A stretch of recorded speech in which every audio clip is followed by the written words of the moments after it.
Arestado ang isang babae sa Quezon City dahil sa pagbebenta umano ng malalaswang larawan ng mga menor de edad online. Ang mga biktima, sarili niyang mga anak. Paliwanag ng suspect sa pulisya, kailangan niyang kumita kaya niya nagawa ang krimen. Laging una ka sa balita ni Bea Pinlac, exclusive.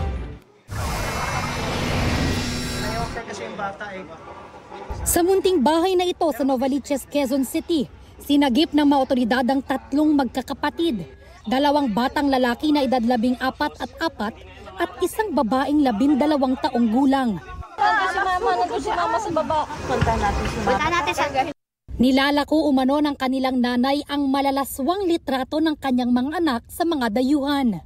Napaka-active mag-offer ng nanay, lalo na yung kanyang bunso, tsaka yung babae. Pero may mga pinapagawa yung foreigner sa kanya na ginagawa niya doon sa mga anak niya. Mas ino-offer niya yung batang lalaki, base na rin sa request ng foreigner siguro.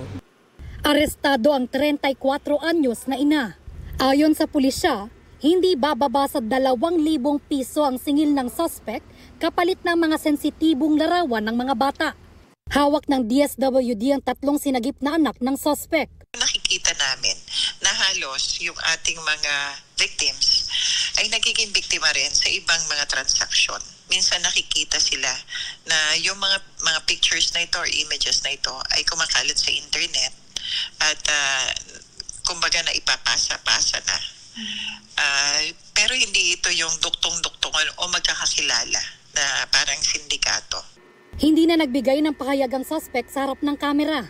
Pero ang sinabi raw niya sa pulisya, kakapusan sa pera ang nagtulak sa kanya para gawin ang krimen. Pangangailangan nila, pinansyal, ang dahilan ng kanilang pag-alok o paggawa ng ganitong pang-aabuso.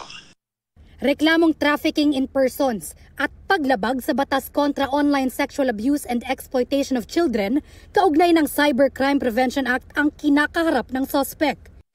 Ito ang unang balita. Bea Pinlac para sa GMA Integrated News.